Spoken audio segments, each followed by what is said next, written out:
अब नवह श्लोक के विषय में कहते हैं, भगवान शिव जी के पास में कितनी संपत्ति थी, कितनी है, 8वें श्लोक के द्वारा वर्णन किया था। महोक्षा खटवांगम परशुरजिनम भस्मफणिना कपालम चेति यत् तव वरद तंत्रोपकरणम सुरास्ताम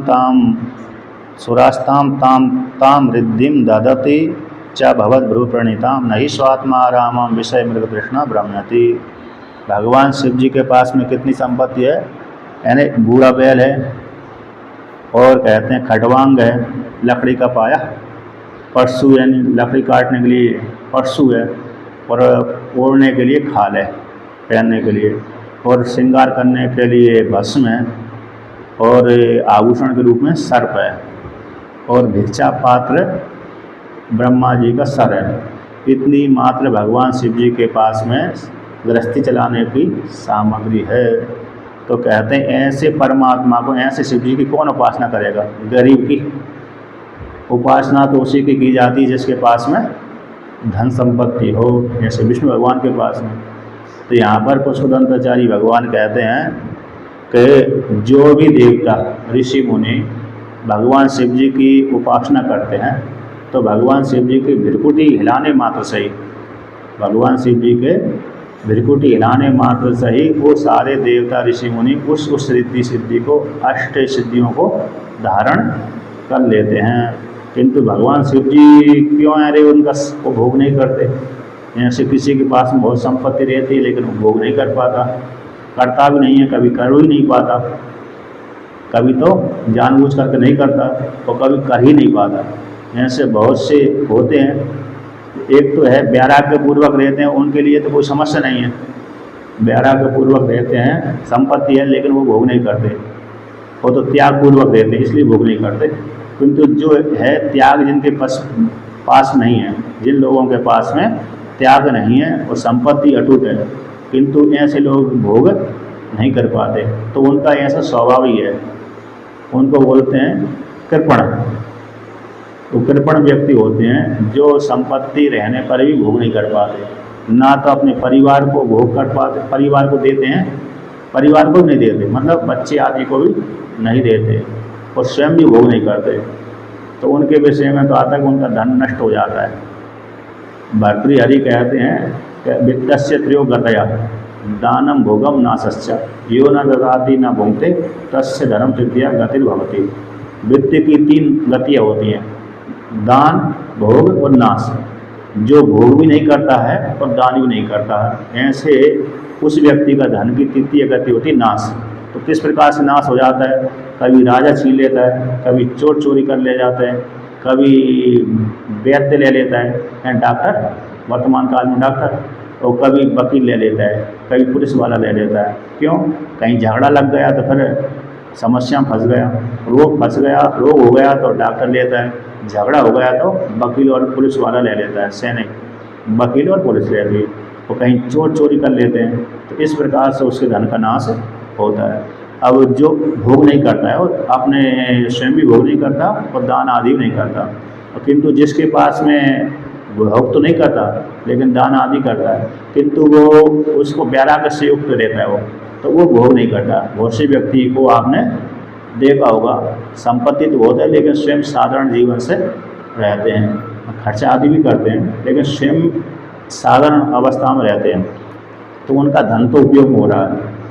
तो कहते हैं भगवान शिव जी के पास में तो अटूट संपत्ति है, जब देवताओं को इतनी सारी दे देते हैं तो स्वयं वो भोग तो नहीं करते।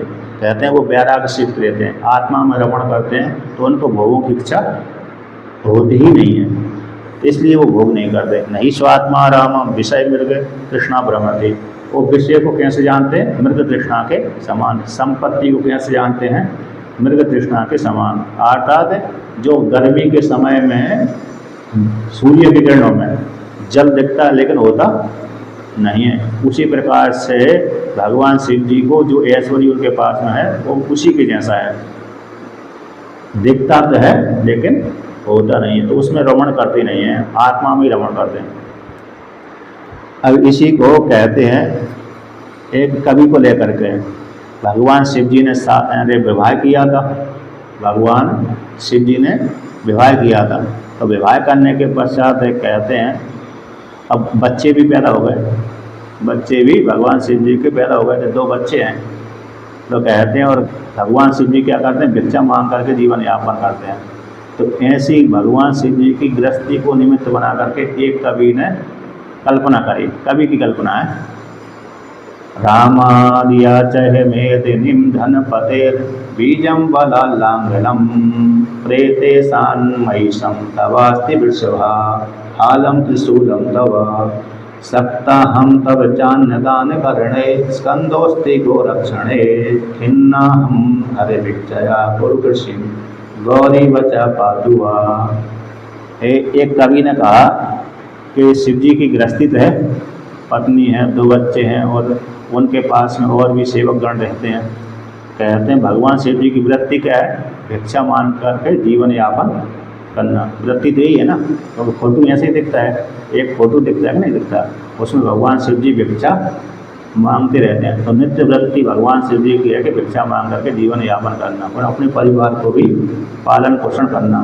तो माता पार्वती अपने पति देव की इस प्रकार की भिक्षा को लेकर के दुखी हो गई कि ऐसे कैसे चलेगा, भिक्षा से जीवन यापन ठीक नहीं मिलता। तो फिर क्या करना चाहिए, तो शिव जी को उपदेश कर देती है। तो रामादियाचय मेदिनी, यानी परशुराम जी ने जब क्षत्रियों का संहार किया था 21 बार, फिर बाद में उन्होंने जो दोष लग गया था, पितरों ने कहा तुमने ऐसा गलत कार्य कर दिया, अन्याय को मारा तो ठीक है लेकिन बिना अन्याय वाले को भी तुमने मार दिया, जिससे दोष बन गया। अब इस दोष को निवृत्ति करने के लिए कुछ साधन करिए। तो उन्होंने एक राष्ट्रीय यज्ञ किया था, उसमें सारी पृथ्वी का दान कर दिया था। जो राजा काट होता है, जिसने सारे राजा को जीत लिया तो सम्राट बन गया, फिर यज्ञ आदि करने के माध्यम से फिर वो दान भी करता है। तो परशुराम जी ने यज्ञ किया, उसमें सारी पृथ्वी को कश्यप मुनि को दे दिया था, कश्यप मुनि को दे दिया था। फिर बाद में कश्यप मुनि ने भी उनके ऊपर प्रतिबंध लगा दिया, जिनको दिया उन्हें नहीं लगा दिया प्रतिबंध। दिन को आप रात्रि भर यहाँ पर नहीं ठहर सकते, भारत भूमि में नहीं रहोगे, एक किसी महेंद्र पर्वत पर रहते थे। दिन में तो रह सकते हैं, घूम सकते, लेकिन रात्रि निवास नहीं कर सकते। जितनी भूमि दान करी थी उन्होंने, वहाँ पर निवास नहीं कर सकते। इसलिए भगवान राम जी के साथ लक्ष्मण जी के साथ जब संवाद हुआ ना, तो वो दिन को तो यहाँ पर राम जी के पास में आ गए थे, लेकिन रात्रि को तो वहीं जाते थे जहाँ निवास करते हैं, उनका महेंद्र पर्वत के ऊपर। परशुराम जी से आप क्या मांग लीजिए, पृथ्वी यानी खेत मांग लीजिए, तो पृथ्वी मांग लीजिए। तो मेदिनी जब मांग लिया, पृथ्वी को मांग लिया, मतलब खेतों भूमि को मांग लिया, तो उसमें फिर बोएंगे क्या, बोएंगे कहते बीज। तो बीज कहाँ से लाएंगे, बीज आप धनपति, आपका जो मित्र है कुबेर, उससे बीज मांग लीजिए। मित्र है, कहते हैं खेती कैसे करेंगे, खेती तो मिल गई लेकिन हाँकेंगे कैसे, जोतेंगे कैसे, कि बलराम जी से क्या मांग लीजिए, हल मांग लीजिए, लांगलम यानी हल मांग लीजिए बलराम जी से। कहते हल जोतने के लिए बैल चाहिए, तो बैल कहाँ से आएंगे, कि एक बैल तो आपके पास में नंदी, और एक जो प्रेतों का ईशान है स्वामी, कौन, यमराज, उनके पास में एक भैंसा है, भैंस की सवारी करते हैं वो, तो उनसे भैंस मांग लीजिए। एक तरफ भैंस जुड़ जाएगा, एक तरफ भैंसा हो जाएगा, एक तरफ नंदी हो जाएगा, तो उस प्रकार से दोनों से क्या हो जाएगी, खेती जुआ कैसे लगेंगे। कहते हैं फिर और उस कहते हैं जब हल है ना, तो हल में जब तक नीचे वो नहीं लगता, लोहा नहीं लगता, लकड़ी वो उस जमीन को नहीं खोद पाते, कि आपके पास में त्रिशूल है ही है, तो त्रिशूल को फाल बना लो, बताओ हल के नीचे जोड़ दो, जिससे जमीन खोदती रहेगी। कहते हैं फिर आप क्या करोगी, पार्वती क्या करेंगे, मैं आपको रोटी बना करके, जब आप खेत में काम करोगे तो घर से रोटी बना करके मैं ला करके आपको देती रहूँगी। दोपहर को, शाम को तो घर में खाएंगे, लेकिन दोपहर को आपके पास में ला करके देती रहूँगी। स्कंद क्या करेगा, पुत्र क्या करेगा, कहते हैं वो गाय के लिए, भैंस के लिए चारा चुन कर पिलाएगा, वो ये काम करेगा। तो कहते हैं इस प्रकार से वो रक्षण करेगा। तो पार्वती कहती कि मैं आपकी इस प्रकार से नित्य भिक्षा के द्वारा दुखी हो, खिन्न हो गई। तो भिक्षा से काम नहीं चलता, गरीबी में जीवन यापन करना पड़ता है, इसलिए इस प्रकार से आप कार्य करें, ऐसी सोचते हैं। ऐसी पार्वती की जो वाणी है हम लोगों की रक्षा करें, मतलब एक गृहस्थ जीवन के ऊपर, गृहस्थ जीवन में इस प्रकार से आती रहती है। तो भगवान शिव जी को निमित्त बना करके यहाँ पर भी एक कवि ने कल्पना करी थी। अब यहाँ पर पुष्पदंताचार्य नवे मंत्र के द्वारा कहते हैं, मत को लेकर कहते हैं। नैयायिक है, बौद्ध है, सांख्य दर्शन है, जैन दर्शन है, इन सारे वादियों के मत को मिलाकर के स्तुति करते हैं।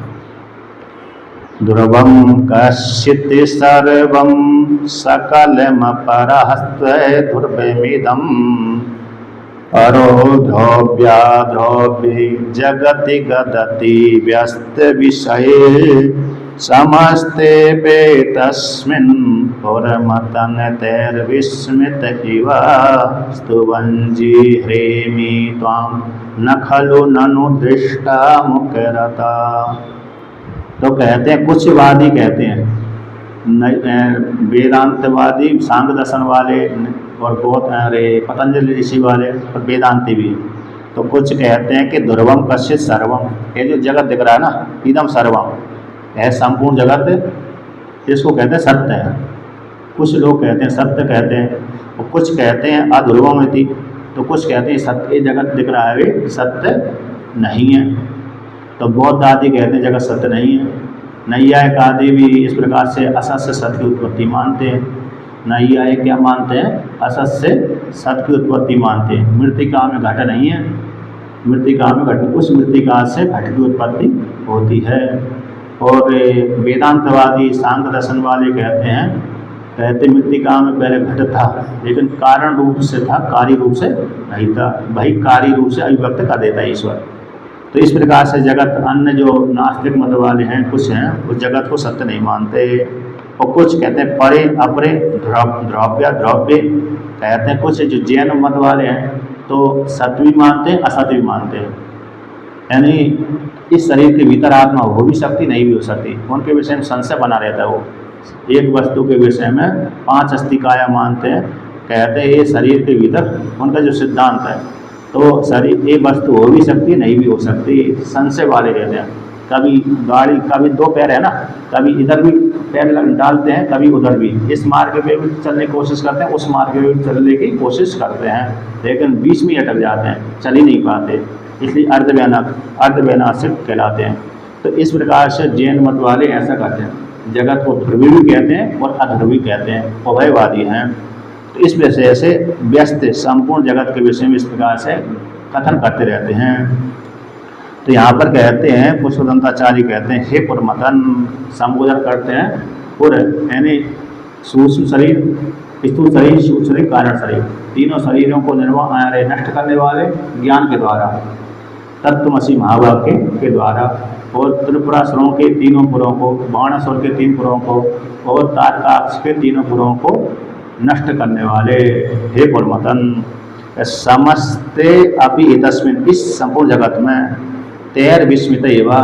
तो यहाँ पर कहते हैं, आप पुष्पदंताचार्य वर्णन करते हैं कि संपूर्ण किनके विषय में, किनके विषय में, कि इस वादी के मत को उठा करके, इस वादी के मत को उठा करके, उस वादी के मत को उठा करके अनेक प्रकार से भगवान शिव जी आपकी स्तुति, और भगवान शिव जी की पुष्पदंताचार्य स्तुति करते हैं। कहते हैं स्तुति करते हुए, जिरे हेमी त्वाम न खलु ननु दृष्टा मुकरता। तो कहते हैं इस प्रकार की स्तुति करते हैं, लज्जा क्यों नहीं आती, लज्जा नहीं आती, क्यों नहीं आती? नजरे हेमी, स्तुति करने के कारण अनेक वादियों को निमित्त बनाकर स्तुति कर रहे हैं।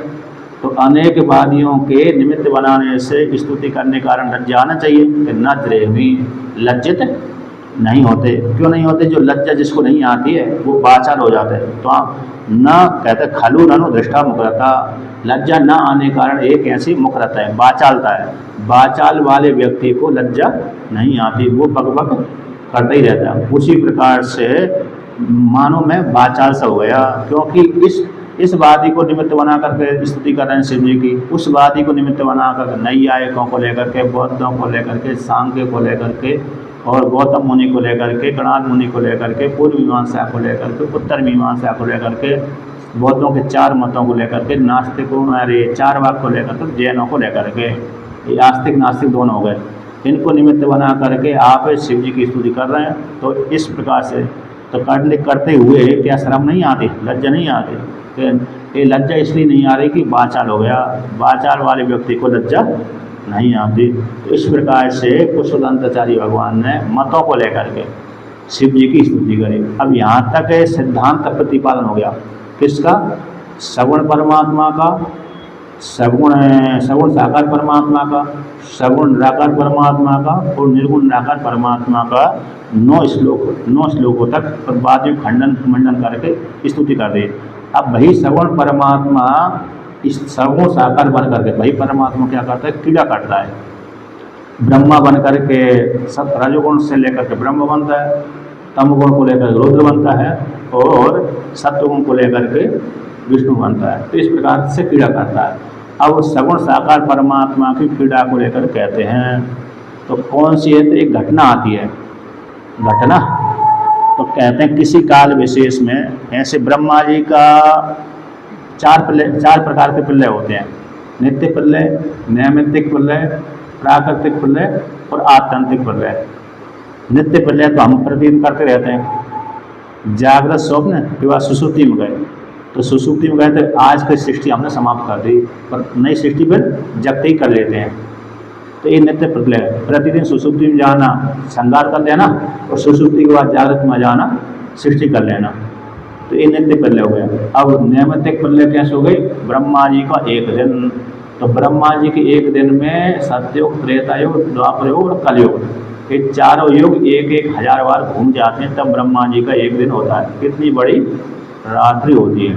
तो ये नैमित्तिक प्रलय हो, इसमें भूर्भुवः स्वः, भूलोक के यानी पाताल से लेकर के भूलोक के प्राणी मर जाते हैं, अंतरिक्ष के प्राणी मर जाते हैं, सर्वलोक के प्राणी मर जाते हैं, ऊपर के लोगों के प्राणी नहीं मरते। महाजना तपा सत्यम, इस लोक के जो प्राणी हैं वो नहीं मरते। वहाँ की भूर्भुवः स्वः, इस लोक के प्राणी मर जाते हैं। उतनी बड़ी रात्रि होती है। अब और भौतिक प्रलय, तो उस काल में तो ब्रह्मा जी का भी नाश हो जाता है, पंचभूतों का भी संहार हो जाता है। और आत्यंतिक प्रलय ज्ञान के द्वारा होता है, तो जिसको ज्ञान हो गया उसका दोबारा जन्म नहीं होता, और जिसको ज्ञान नहीं हुआ तो उसको महाप्रलय के बाद फिर दोबारा जन्म उसको हो जाता है। अब जो नैमित्तिक प्रलय के पश्चात अगला दिन होता है, तो अगले दिन जब होता है तो ब्रह्मा जी को और विष्णु भगवान को मोह हो जाता है। ब्रह्मा जी भगवान विष्णु तो सो जाते हैं शेषशैया पर, उन्हीं के नाभि कमल से यानी ब्रह्मा जी प्रकट होते हैं। तो ब्रह्मा जी जब प्रकट होते हैं तो उनको बहुत ज़्यादा वो होता है, मतलब कमल पे बैठे रहते हैं, सोकर तोड़ते हैं तो देखते हैं एक कमल कहाँ से आया है और देखूँ में इसका मूल कहाँ से है। मूल देखते हैं कि विष्णु भगवान के इस नाभि से निकला हुआ है। तो वहाँ पर जाकर के ब्रह्मा जी कहते हैं कि हे पुत्र उठो, मुझको प्रणाम करो, मैं जगत का पिता हूँ, ऐसा बोलते हैं। तो विष्णु भगवान उनकी वाणी सुनकर कहते हैं तुम कहाँ से पैदा हुए? मेरी नाभि से तो कमल निकला हुआ और कमल के द्वारा तुम पैदा हुए, तो मैं तुम्हारा पिता हूँ और तुम मेरे पुत्र हो। इसलिए पुत्र का कर्तव्य है कि पिता को प्रणाम करना, पुत्र का कर्तव्य है पिता को प्रणाम करना, ना कि पिता का कर्तव्य पुत्र को प्रणाम करने का। पिता का कर्तव्य ये नहीं है कि पुत्र को प्रणाम करे, बल्कि पुत्र का ही कर्तव्य है पिता को प्रणाम करे। इसलिए मैं तुम्हारा पिता हूँ, तुम मेरे पुत्र हो, इसलिए तुम मेरे को प्रणाम करो। ऐसा भगवान विष्णु की वाणी सुन करके ब्रह्मा जी कहते हैं नहीं, मैं जगत पिता हूँ, तुम मेरे को प्रणाम करो। लेकिन दोनों की बात नहीं बनी, तो दोनों ही आपस में झगड़ा करने लगे और झगड़ा इतना बढ़ गया कि लड़ाई पे आ गया, दोनों हाथ पे आ गया। तो कई हजार वर्षों तक ब्रह्मा जी और विष्णु भगवान श्रेष्ठत्व को लेकर के मैं श्रेष्ठ हूँ, मैं श्रेष्ठ हूँ झगड़ा करते रहे, यानी युद्ध करते रहे, भयंकर युद्ध हुआ। तो युद्ध को समाप्त करने के लिए भगवान शिव जी उन दोनों के बीच में प्रकट हो गए। किसके रूप में प्रकट हुए? ज्योति पुंज के रूप में, ज्योति पुंज के रूप में प्रकट हो गए, ज्योतिर्लिंग के रूप में प्रकट हो गए। अब उन्होंने कहा कि अभी तक तो हम दोनों ही झगड़ा कर रहे थे, ये तीसरा कहाँ से आ गया? चलो तीसरा आ गया तो इसको आदि उड़ंत देखते हैं। तो ब्रह्मा जी तो एक कल्प में हंस के ऊपर बैठकर गए थे, एक कल्प में, और एक कल्प में ऐसे ही गए थे, और एक कल्प में हंस बनकर गए थे। ब्रह्म 3 कल्प के अलग अलग को लेकर के, एक कल्प में तो ब्रह्मा जी हंस बनकर के ऊपर उड़े थे, पक्षी आकाश में ऊपर उड़ता है तो हंस बनकर के ऊपर उड़े। एक कल्प में हंस पर बैठ करके गए, और एक कल्प में स्वयं ही ऐसे ही गए। 3 कल्प हो गए, 3 कल्पों की अलग अलग घटना। और विष्णु भगवान एक कल्प में सूअर बनकर गए, बराह पर उदाहरण दिए ना, एक कल्प में बराह बनकर गए, एक कल्प में अरे विष्णु बनकर के गए, और दूसरी कल्प में भी ऐसी विष्णु अथवा बराह के ऊपर बैठ करके गए। तो 3 कल्पों की अलग अलग उनकी घटना है। तो ऐसी घटना आती है तो उसी को लेकर के यहाँ पर उसी का वर्णन करते हैं। तो ब्रह्मा जी ऊपर जा रहे हैं और विष्णु भगवान नीचे जा रहे हैं, किंतु दोनों को ही आदि और अंत का पता नहीं लगा पाए।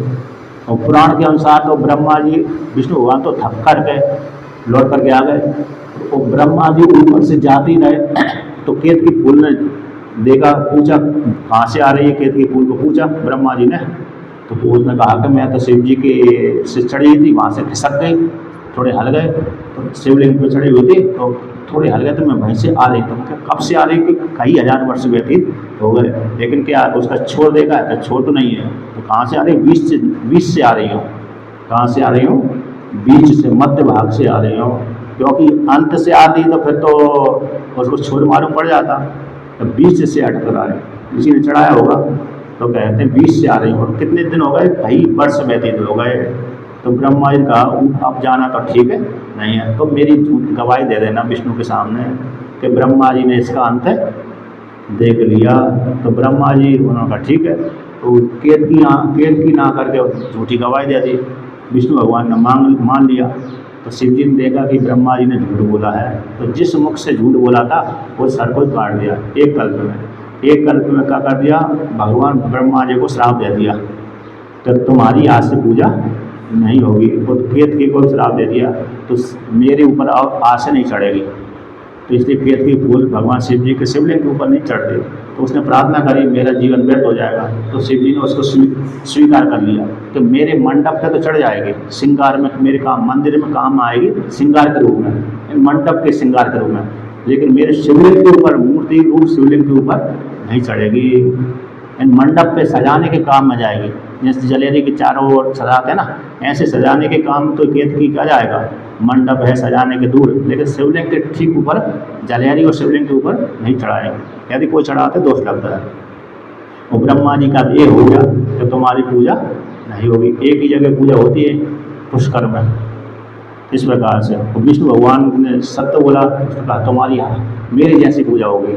विष्णु भगवान ने जब सत्य बोला तो उनसे कह दिया, उनको वरदान दे दिया कि तुम्हारी पूजा कैसी होगी, मेरी जैसी होगी। जैसे मेरी पूजा होती है उसी प्रकार से तुम्हारी पूजा होगी सर्वत्र, ऐसा कहा। तो उसी को निमित्त बना करके यहाँ पर कहते हैं तवेश्वर्यं यत्नात् यदुपरि विरंचो हरिरदः परिच्छेतुं याता बनलमनलस्कन्धे बपुषः ततो भक्ति श्रद्धा भरे गुरुगणाभ्यां गिरिशयते स्वयं तस्ते ताभ्यां तवे किमुनुवृत्तिर्न फलति।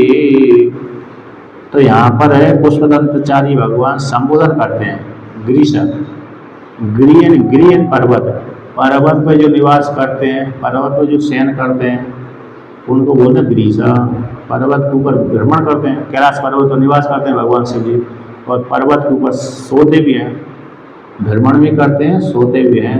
तो इस प्रकार से भगवान शिव जी का नाम हो गया गिरीशा, यानी, और गिरी यानी पर्वत के स्वामी भी हैं। इस प्रकार से शासन भी करते हैं, शयन भी करते हैं, भ्रमण भी करते हैं। इसलिए हे गिरीश कहते हैं तब ऐश्वर्यम, आपके ऐश्वर्य को, कब ऐश्वर्य को, जब ब्रह्मा विष्णु में झगड़ा हो गया श्रेष्ठता को लेकर के, तो भगवान शिव जी ने उनके समाधान के लिए, झगड़ा को शांत करने के लिए उनके सामने अग्निपुंज रूप में प्रकट हो गए थे। तो उस काल में तो आपका जो ऐश्वर्य था अग्निपुंज को देखने के लिए, तो वो ऐश्वर्यम यत्नाद, यत्न पूर्वक ये ऊपरी विरंचो का अर्थ है ब्रह्मा जी।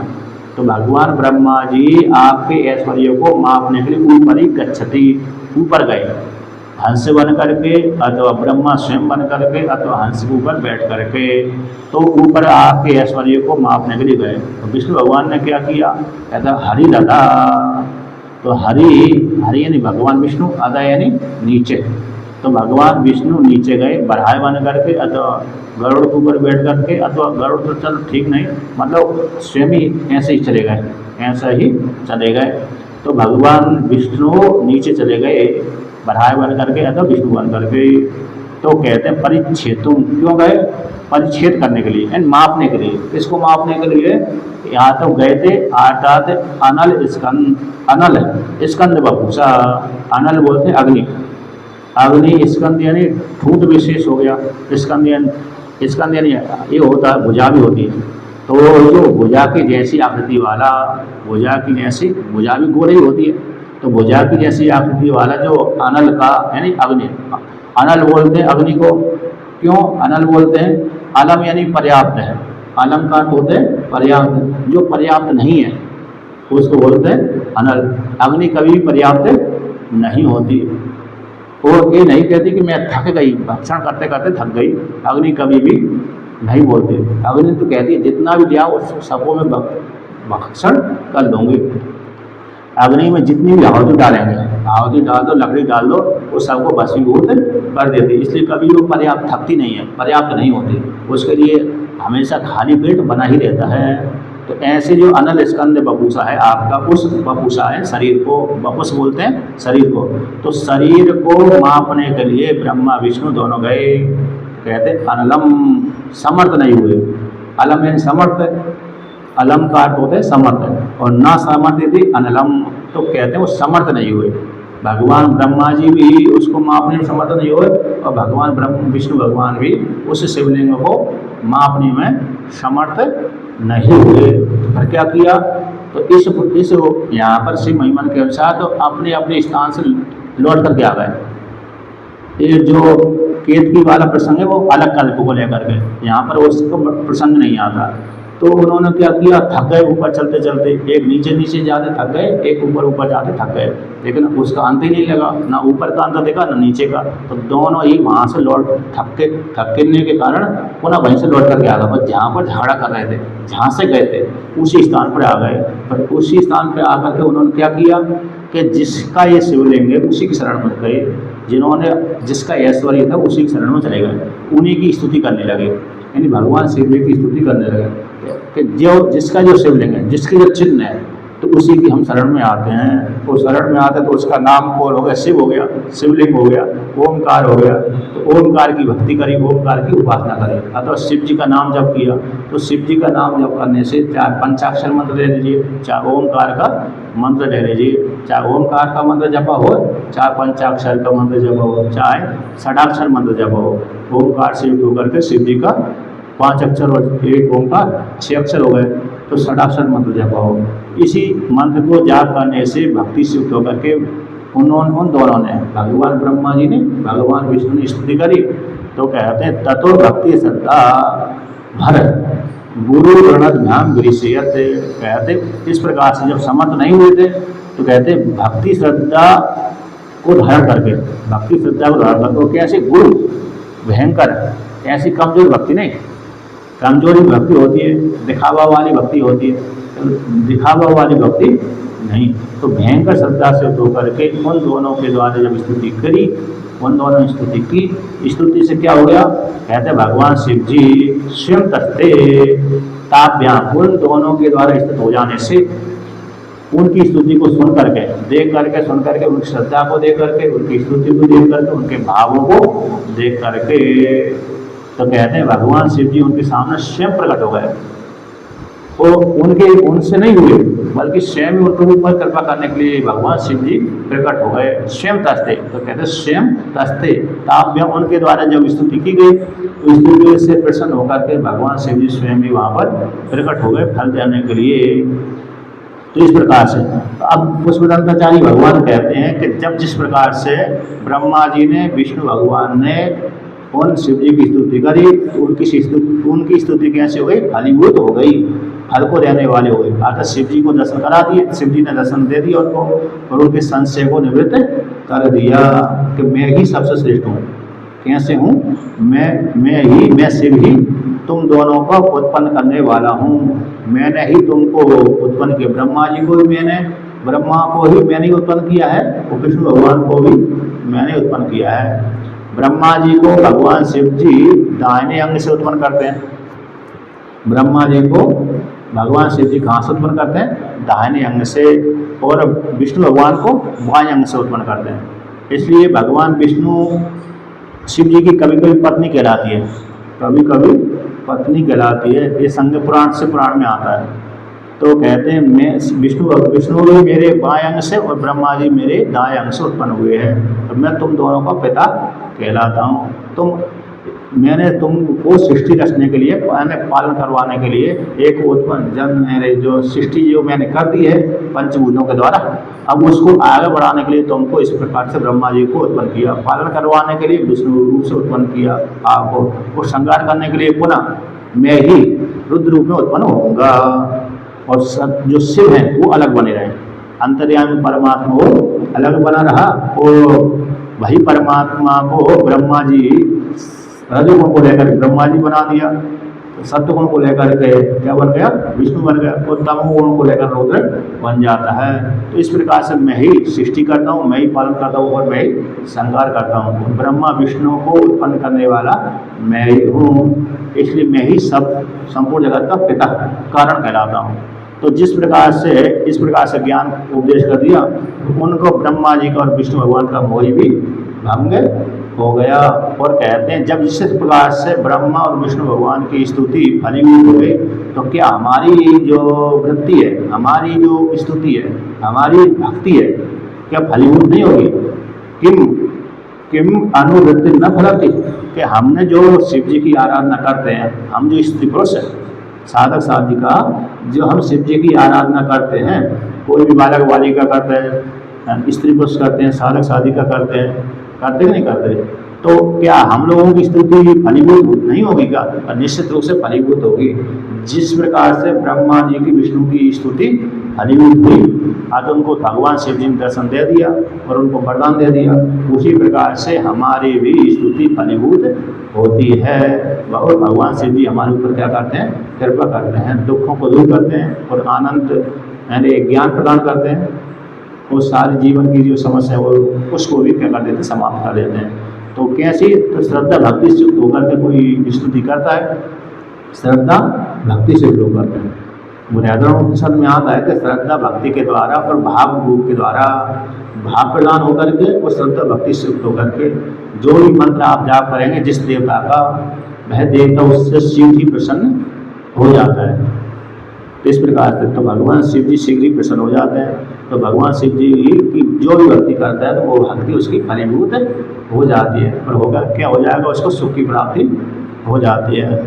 इस प्रकार से ब्रह्मा जी को निमित्त बना करके, विष्णु भगवान को निमित्त बना करके ज्योतिर्लिंग को के द्वारा माध्यम से पुष्पदंताचार्य भगवान ने शिव जी की स्तुति करी।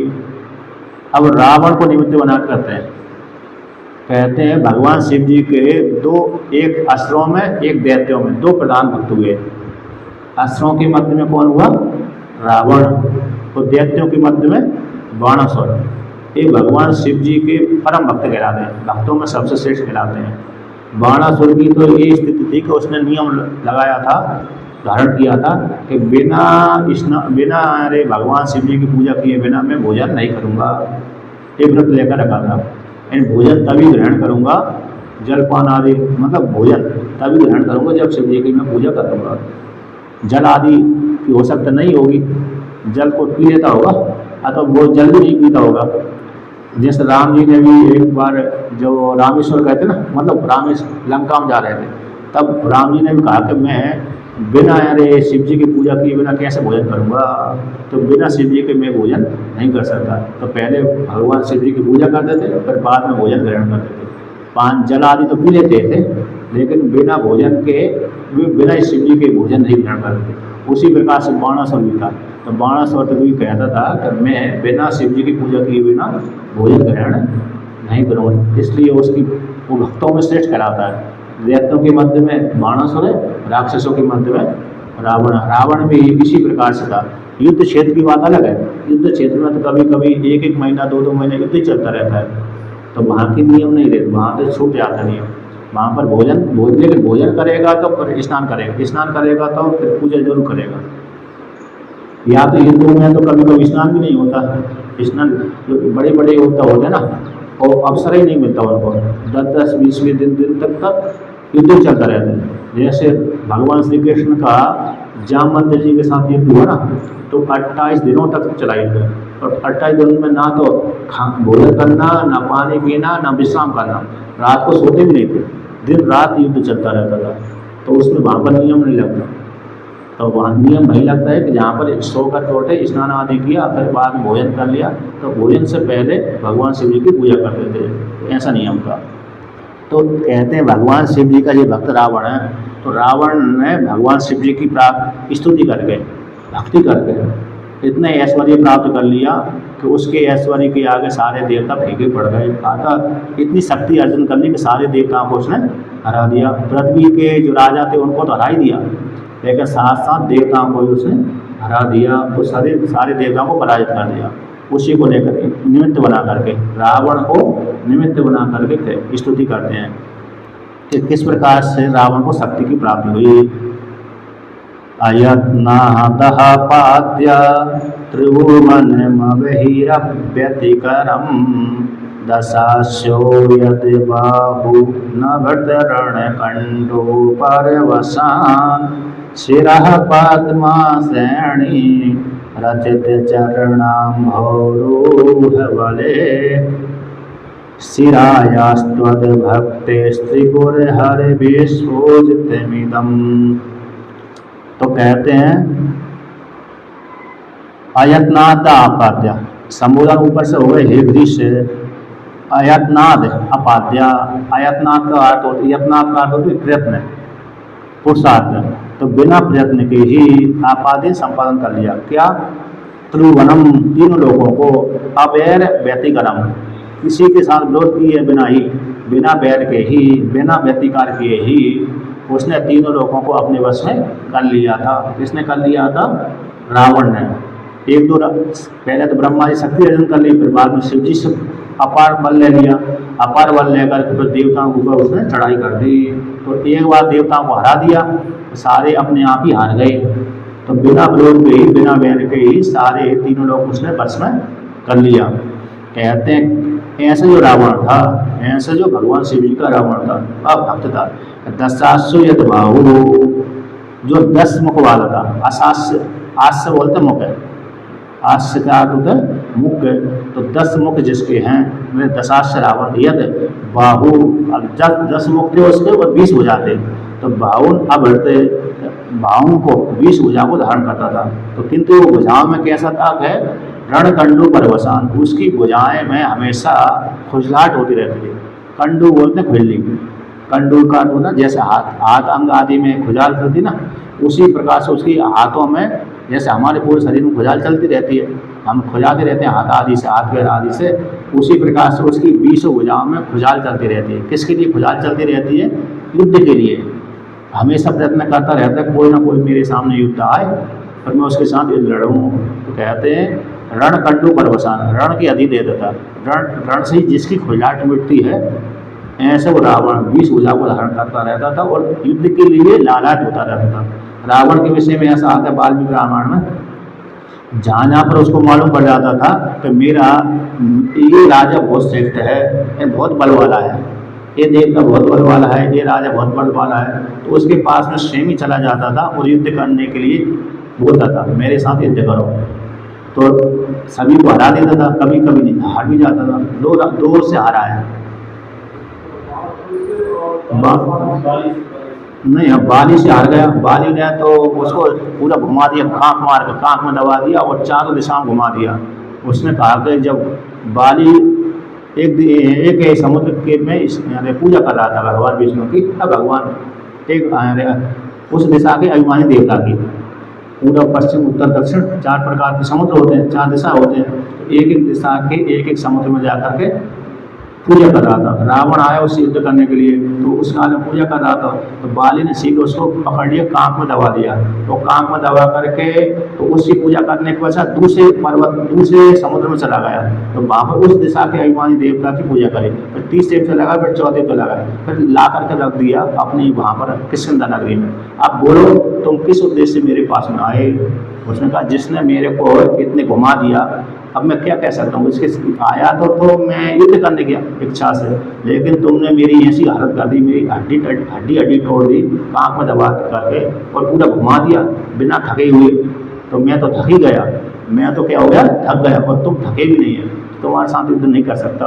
आया तो था युद्ध करने के लिए, अब तुम्हारी ऐसी अवस्था देख करके, सामर्थ्य देख करके मैं चाहता हूँ तुम मेरे मित्र बन जाओ। और आज से मैं मेरे जो राक्षस गण होंगे तुम्हारे राज्य में नहीं आएंगे, तुम्हारी सीमा में नहीं आएंगे, परेशान नहीं करेंगे। नहीं तो कभी राक्षस परेशान करते रहते हैं, किसी को खा लिया, किसी को पकड़ लिया इत्यादि। तो उसने संधि कर ली। अब एक बार आया रावण सहस्रार्जुन के पास में, तो सहस्रार्जुन उस काल में नरकना महेश्वर की नगरी का राजा था, जो वर्तमान काल में महेश्वर है। मैंने आपको वो भेजा था वीडियो, वो वहीं का ही है। तो वहीं का राजा था। अब वो रावण आया, मंत्री से पूछा तुम्हारा राजा कहाँ है? युद्ध करने के लिए आया हूँ। उसने कहा राजा हमारे स्त्रियों को लेकर के, रानी को लेकर नदी में विहार करने गए, अभी नहीं है, जब आ जाएंगे तो हमको बता देंगे। तो रावण एक जगह चला गया, नदी के किनारे, नर्मदा किनारे। तो वहाँ पर जाकर स्नान आदि करके शिव जी की पूजा कर रहा पूजा कर रहा था। उसी काल में सहस्रार्जुन अपनी पत्नी के साथ जल क्रीड़ा कर रहे थे। उसने 1000 बनाए हाथ और जल को रोक दिया, नर्मदा जी के जल को। तो पीछे जैसे बांध के द्वारा पीछे पानी ठिल जाता ना, पीछे चला जाता, उसी प्रकार से सहस्रार्जुन के हाथों के माध्यम से नर्मदा जी रुक गई तो पीछे बढ़ने लगी। तो रावण जहाँ पर पूजा कर रहा था वहाँ तक पानी पहुँच गया, जल पहुँच गया, और रावण की पूजा भी डूब गई। जो पूजा कर रहा होगा वो भी डूब गई। उसने कहा ये पानी कहाँ से आया? बिना बाढ़ के पानी कहाँ से आ गया? और बाढ़ आती तो पानी दूषित हो जाता है, गंदा हो जाता है। ये तो पानी दूषित भी नहीं हुआ, ये कहाँ से? कारण पूछो, देख के आओ किस कारण से ये पानी पीछे लौट करके आया। और देखा कि एक पुरुष अपनी स्त्रियों के साथ क्रीड़ा कर रहा है। ऐसे मंत्रियों ने जाकर कहा। तो रावण था उसी के साथ तो युद्ध करने के लिए भी आया था, भाई तो सहस्रार्जुन है। तो वही सहस्रार्जुन के सामने रावण ने युद्ध किया, सहस्रार्जुन से रावण ने युद्ध किया। तो रावण ने कहीं यानी एक दिन तक युद्ध चला। उसमें अंतिम सूर्यास्त होते होते सहस्रार्जुन ने क्या किया, उसको पराजित कर लिया, बंदी बना लिया। और बंदी बना करके उसको जेल में डाल दिया। 6-7 महीने तक जेल में पड़ा रहा, छोड़ा नहीं उसने। 6-7 महीने तक जेल में पड़ा रहा। और अन्य जो मंत्री थे वो भाग गए। बाद में जब ख्याति फैल गई पूरी पृथ्वी पर कि रावण को पराजित कर दिया, रावण हार गया और जेल में बंद है, ऐसी ख्याति फैलते फैलते फैलते स्वर्गलोक में पहुँच गई। और स्वर्गलोक में भी ख्याति चलती थी कि देखो सहस्रार्जुन ने रावण को पराजित कर दिया, हरा दिया और जेल में बंद है। तो ऐसी सुन करके पुलस्त ऋषि आए, और पुलस्त ऋषि ने फिर वहाँ पर आकर के सहस्रार्जुन को स्तुति को करी, प्रशंसा कर दी। उसके पश्चात कहा कि इस रावण को छोड़ दो, क्योंकि उनका पुत्र का पुत्र था, तो पुत्र मोह जागृत हो गया। तो उन्होंने रावण से कहा इनके साथ संधि कर लो, अग्नि को साक्षी बना करके आज के बाद तुम इनके राज्य में नहीं आना, आज के बाद इनके राज्य में बिल्कुल भी नहीं आना। तो वहाँ पर सहस्रार्जुन ने मित्रता कर ली थी, सहस्रार्जुन के साथ मित्रता करी थी। और फिर पुलस्त ऋषि के कहने के अनुसार तो बाद में रावण उनके राज्य में नहीं गया, तो उसकी वो भी नहीं गई। तो 2 जगह हारा। और पाताल लोग में बलि के द्वारा हारा गया था। बस इतनी जगह ही अकेला हारा, और अन्य जगह नहीं हारा। तो कहते हैं ऐसे जो रावण था, जिसकी भुजा में हमेशा खुजलाहट होती रहती है, किसके लिए? युद्ध करने के लिए। तो कहते हैं एक युद्ध के लिए जो खुजलाहट होती रहती थी, ये बल उसको कहाँ से आया, किस प्रकार से उसने भक्ति करी, किस प्रकार से रावण ने भक्ति करी, जिससे उसको इतनी अपार बल की प्राप्ति हो गई। तो कहते हैं शिरः पद्मा श्रेणी रचित चरणाम्बोरु बले यानी बलि भेंट है। तो भगवान शिव जी के चरण कमल है, जल के से उत्पन्न होने। चरण अम्बरुहा का तो चरण पैर हो गया, चरण का अर्थ होता है पैर, और अम्ब का अर्थ होता है जल। तो जल के से जो उत्पन्न होता है, जल से कौन उत्पन्न होता है? कमल। अन्य कीचड़ आदि, अरे सेवल आदि उत्पन्न होते हैं, लेकिन यहाँ पर कौन है? कमल। तो जैसे जल से उत्पन्न होने वाला कमल कैसा कोमल देता है, कितना कोमल देता है, देता नहीं? उसी के सदृश दोनों पैर हैं भगवान शिव जी के, उन्हीं के कमल के सदृश, कमल के जैसे कोमल पैर हैं भगवान शिव जी के। उन पैरों के ऊपर है, उन पैरों, दोनों पैरों के ऊपर रावण ने भेंट दिया। क्या दी? बलि दी। तो कौन सी बलि दी? बलि का अर्थ होता है भेंट, पूजा सामग्री। पुष्प होते हैं, भोजन आदि हो जाता है, पुष्प भी होती है, अन्य सारी सामग्री हो जाती है। बलि का अर्थ मार नहीं, अखिले नहीं होता, बल्कि बलि का अर्थ भेंट सामग्री, पूजा सामग्री वो दी। तो क्या पूजा सामग्री दी उसने? तो सिरहा पद्मा श्रेणी, सिर को ही कमल की कल्पना कर ली। सिर को कमल की कल्पना करके अपने 10 राक्षस, रावण के 10 सिर थे, उसी को ही अपने एक एक सिर को कमल की कल्पना करके माला बना करके भगवान शिव जी के ऊपर चढ़ा दिया। प्राण से प्राण वर्णन आता है। तो रावण है भगवान शिव जी की भक्ति करने के लिए, बल प्राप्त करने के लिए कैलाश पर्वत पर गया, प्रसन्न करने के लिए। तो पहले कैलाश भगवान शिव जी के पास में प्रणाम आदि किया उसने, तो प्रणाम करके फिर तपस्या करने लगा। शिव जी तो थे ही, शिव जी के दर्शन तो उसने किए, कई बार किए, लेकिन वरदान नहीं प्राप्त हुआ था। तो शिव जी को प्रणाम करके फिर कैलाश पर्वत के एक कोने में जाकर तपस्या करने लगा। तो शिव जी प्रसन्न नहीं हुए, फिर उसने क्या किया? एक गड्ढा खोदा, तो गड्ढे खोद करके वहाँ पर शिवलिंग की स्थापना करी और आग जलाई। एक जगह शिवलिंग रख दिया यहाँ पर, यहीं पर गड्ढा, दूसरे गड्ढे में आग लगा दी। आग उसमें लकड़ी डालता रहता और आग जलती रहती थी। तो ऊपर आराधना करता रहता था। तो एक नियम लेकर रखा था, एक वर्ष के बाद मैं सर काट के चलाऊँगा, 1 वर्ष के बाद सर काट कर चढ़ाऊँगा। तो क्या करता था? अपने सर को काटता था, एक सर को काटा और भगवान शिव उस सर को कमल बनाकर शिव जी के ऊपर अग्नि में डाल देता था कि शिव जी, हे शिव जी, मैंने अपना कमल को, अपने सिर को कमल की कल्पना करके आपके चरणों में डाल दिया। तो अग्नि क्या कर देते थे? उसको, सर को भस्मीभूत कर देती थी। तो एक सिर पे काटने से भगवान शिव जी प्रसन्न हुए। दूसरे वर्ष में दूसरा काट के चढ़ा दिया, तीसरे वर्ष में तीसरा चढ़ा दिया, चौथे वर्ष में चौथा, 9 वर्ष में 9 सिर काट दिए। अब जब तक भी उसको खिन्नता हुई, मतलब शिव जी ने दर्शन नहीं दिए। अब सर को काटने से दर्द तो होती है, रक्त भी बहता, तो फिर भी भक्ति इतनी कठोर थी उसकी, सहन कर गया। अब 10वां सिर काट रहा था, 10वां सिर, तो भगवान शिव जी प्रसन्न हो गए और प्रसन्न होकर के फिर शिव जी ने उसको अपार शक्ति दे दी, पुनः 10 सिर जोड़ दिए और ऐसा बल दे दिए कि तुम किसी के द्वारा पराजित नहीं होगे। मतलब ऐसा ही बल, अपार बल दे दिया। तो वही कहते हैं, सिर्फ अपने सिरों को ही कमल की कल्पना करके आपके चरणों में अर्पण कर दिया।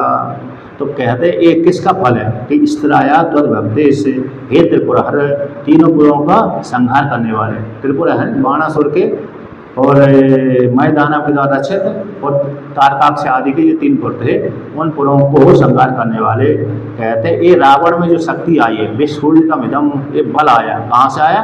तो इस तरह आया, तो भक्ति से, ये तुम्हारी भक्ति का ही प्रभाव है। आपकी रावण ने आपकी भक्ति करी और भक्ति के प्रभाव से आप शिव ने क्या कर दिया? उसको इतना अपार बल दे दिया जिससे उसने बिना बैर के ही सारे 3 लोगों को जीत लिया। इस प्रकार से तो ये किसका प्रभाव है? आपकी भक्ति का ही प्रभाव है। तो रावण में जो इतनी सामर्थ्य आई वो आपकी भक्ति के प्रभाव से ही आई है। उसने इस प्रकार से भक्ति करी, स्थिर भक्ति, दृढ़ भक्ति। तो दृढ़ भक्ति के माध्यम से भगवान शिव जी आप प्रसन्न हो गए और प्रसन्न होकर के इतना बल दे दिया कि सारे 3 लोगों को उसने बस में कर लिया। तो इस प्रकार से पुष्पदंताचार्य भगवान ने रावण को निमित्त बना करके शिव जी की स्तुति करी है कि नहीं।